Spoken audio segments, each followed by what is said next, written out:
ত্রিপুরা পর্যটন ফোরামের আজ নতুন ভবনের উদ্বোধন হয়, যেখানে উপস্থিত ছিলেন পর্যটন মন্ত্রী সুশান্ত চৌধুরী। জানা যায়, আগরতলার আইজিএম হাসপাতালে রক্তদান শিবিরের আজ উদ্বোধন করেন পর্যটন মন্ত্রী সুশান্ত চৌধুরী। আগরতলা পৌর নিগমের মেয়র দীপক মজুমদার, পর্যটন দপ্তরের অধিকর্তা প্রশান্ত বাদল নেগি, ত্রিপুরা পর্যটন ফোরামের সভাপতি পরীক্ষিত দে সহ অন্যান্যরাও উপস্থিত ছিলেন। ত্রিপুরা পর্যটন ফোরামের নতুন অফিসের উদ্বোধন এবং আগরতলার আইজিএম হাসপাতালে রক্তদান শিবিরের উদ্বোধন করেন পর্যটন মন্ত্রী নিজেই। আগরতলা পৌর নিগমের মেয়র সহ অন্যান্যরা উপস্থিত ছিলেন। ফোরামের উদ্বোধনকে কেন্দ্র করে এই রক্তদান শিবিরের আয়োজন এবং এই অনুষ্ঠান, এই উদ্বোধন থেকে কি বলছেন মন্ত্রী সুশান্ত চৌধুরী, শোনাচ্ছি। এবং আমরা যারা সনাতন ধর্মে বিশ্বাস করি,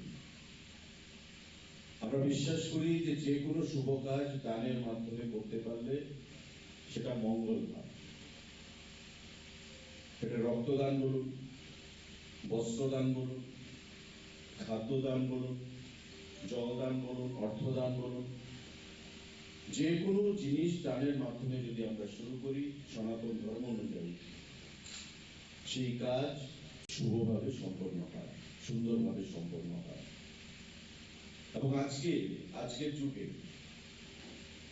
আমাদের অন্নপ্রাশন বলুন, বিয়ের অনুষ্ঠান, পরিবারে পিতামাতার শ্রাদ্ধ অনুষ্ঠান, এই কাজগুলো রক্তদানের মাধ্যমে শুভ সূচনা হচ্ছে। যেমন আজকে ত্রিপুরা ট্যুরিজম ডেভেলপমেন্ট ফোরামের নতুন অফিসগণ তার পথ চলা শুরু করেছে। তারা উপলব্ধি করতে পেরেছে যে এই উপলক্ষে একটা রক্তদান শিবিরের আয়োজন করা প্রয়োজন। আমি হৃদয়ের অন্তঃস্থল থেকে ধন্যবাদ জানাবো এই মহতী উদ্যোগ গ্রহণ করার জন্য। কারণ বর্তমানে ত্রিপুরা রাজ্যের ব্লাড ব্যাংকে, এখানে যারা স্বাস্থ্যকর্মীরা যদি কেউ থেকে থাকেন, রক্তের যে চাহিদা তার থেকে যোগান কিছুটা কম রয়েছে বা অনেকটা কম রয়েছে।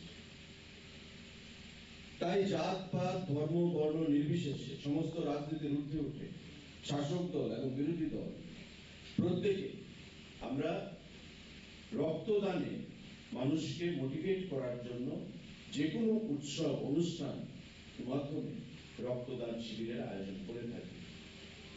একটা সময় ছিল ত্রিপুরা রাজ্য রক্তদানে আমরা অনেকটাই এগিয়েছিলাম ভারতবর্ষের মধ্যে, কিন্তু মাঝখানে